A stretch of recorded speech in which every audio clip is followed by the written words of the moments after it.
Verlede naweek het ons Paasnaweek gevier. Ons het onthou en ons het nagedink oor die lewe en die dood en die opstanding van Jesus Christus. Maar hierdie week gaan die lewe aan en jy is dalk terug by die huis nadat jy op vakansie was.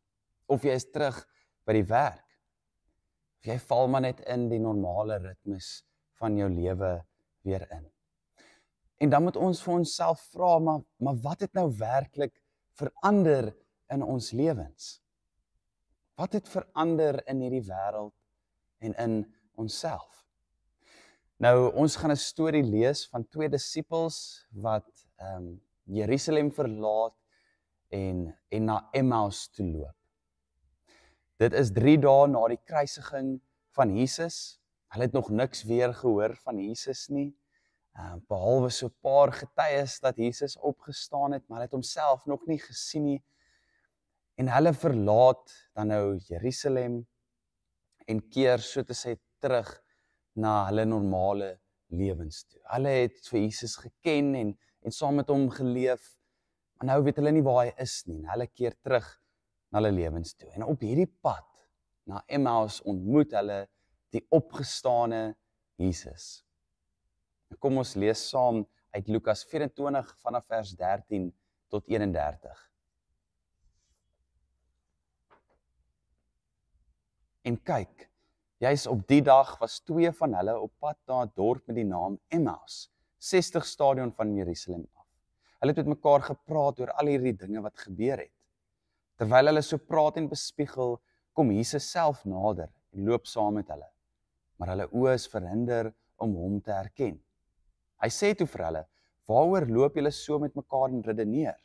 Hulle het gaan staan, hulle gesigte somber. Een van hulle, met die naam Kleopas, het hom geantwoord, is u die enigste vreemdeling in Jerusalem wat nie weet van die dinge wat in hierdie dae in die stad gebeur het nie? Hy vra hulle, watter dinge? En hulle antwoord hom, dit wat gebeur het met Jesus van Nasaret, 'n profeet, magtig in woord en daad in die oë van God en die hele volk. En hoe die leierpriesters en ons volksleiers hom oorgelewer het om ter dood veroordeel te word en hom laat kruisig het. Ons het bly hoop dat dit hy is wat Israel gaan verlos, maar intussen is dit nou al die 3de dag vandat dit gebeur het. Sommige vroue uit ons geleedere het ons boonop ontstel, hulle was vanoggend vroeg by die graf, en toe hulle sy liggaam nie vind nie, het hulle kom vertel dat hulle 'n visioen gesien het van engele wat sê dat hy leef. 'n Paar van ons het na die graf gegaan en dit net so aangetref, soos die vroue gesê het, maar hom het hulle nie gesien nie. Toe sê hy vir hulle, o julle wat so sonder begrip is met harte, wat traag is om alles te glo wat die profete gesê het. Moes die Christus nie hierdie dinge ly en in sy heerlikheid ingaan nie? Hierna het hy begin om al die geskrifte oor hom, vanaf Moses en die profete vir hulle uit te lê. Toe hulle nader kom aan die dorpie waarin hulle op pad was, het Jesus voorgegee dat hy verder wil reis.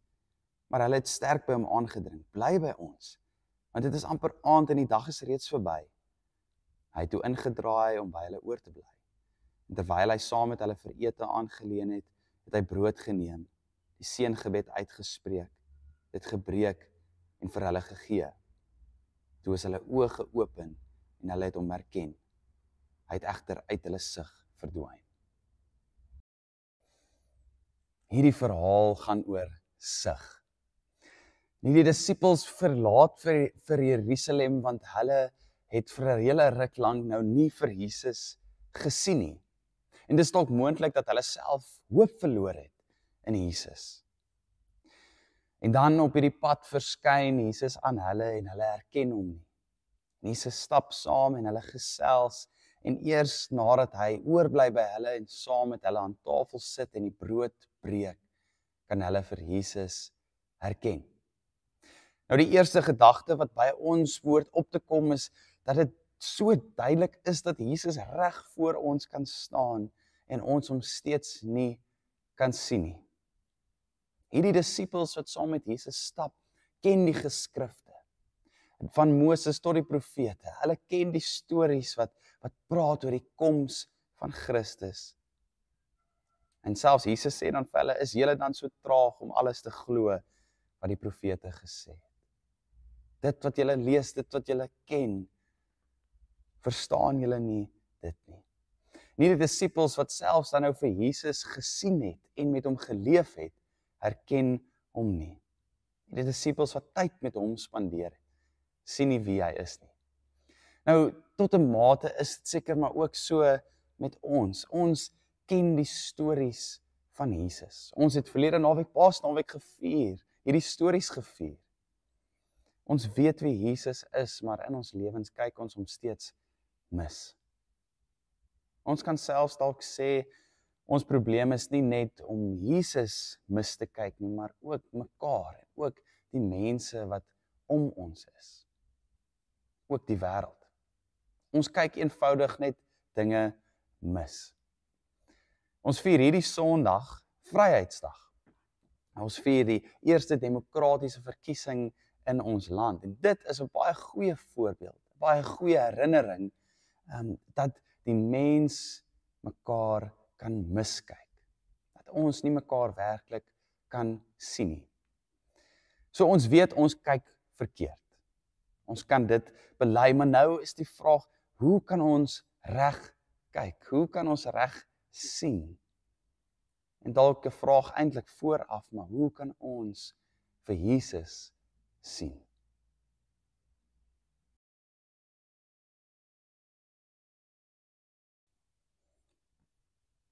Nou in die teks is dit eintlik baie eenvoudig en baie duidelik. Jesus is die een wat vir hulle sig gee. Die disippels herken eers vir Jesus wanneer hy die brood neem en dit breek en dit seën en aan hulle gee. En dit is die eerste belangrike ding, dat Jesus die een is wat ons oë oopmaak. Hy is die een wat vir ons nuwe oë gee. En dis nie deur ons eie vermoëns nie. Sig is 'n geskenk. 'n Geskenk wat onverwags op ons afkom. En daar's nie formules nie en daar's nie rympies nie. Dit is eenvoudig die lewende God wat ons blindheid kom onderbreek. Nou met dit gesê is daar wel tog leidrade in die teks. Leidrade wat ons help om te dink, maar waar kan ons moontlik hierdie geskenk gaan soek? Hoe kan ons onsself oopmaak om die geskenk van sig te kan ontvang? En die eerste leidraad is dit, gasvryheid. Hierdie disippels nooi 'n vreemdeling om saam met hulle te eet. Hulle lewe so te sê oop en vrygewig, nie geïsoleerd nie en nie toe nie, hulle lewe gasvry. En dit plaas hulle dan nou in die posisie waar Jesus vir hulle sig kan gee. Die tweede leidraad lees ons eintlik van in vers 21, waar hulle vir Jesus sê, ons het bly hoop dat dit hy is wat Israel gaan verlos. Ons moet vir onsself vra, watter Jesus verwag ons om te sien? Op watter Jesus hoop ons? Die disippels het 'n baie spesifieke idee gehad van hoe die verlossing van Israel moet lyk. Dat Jesus moet kom met 'n swaard en met militêre mag en met aggressie en geweld en so die Romeinse ryk verdryf uit Israel. Maar die Jesus wat die disippels ontmoet, is die Jesus wat gekruisig is. Die Jesus wat gesterf het. Soos vers 26 sê, die Christus wat moes ly om in die heerlikheid in te gaan. Watter Jesus verwag ons om te sien? Dit is die tweede leidraad.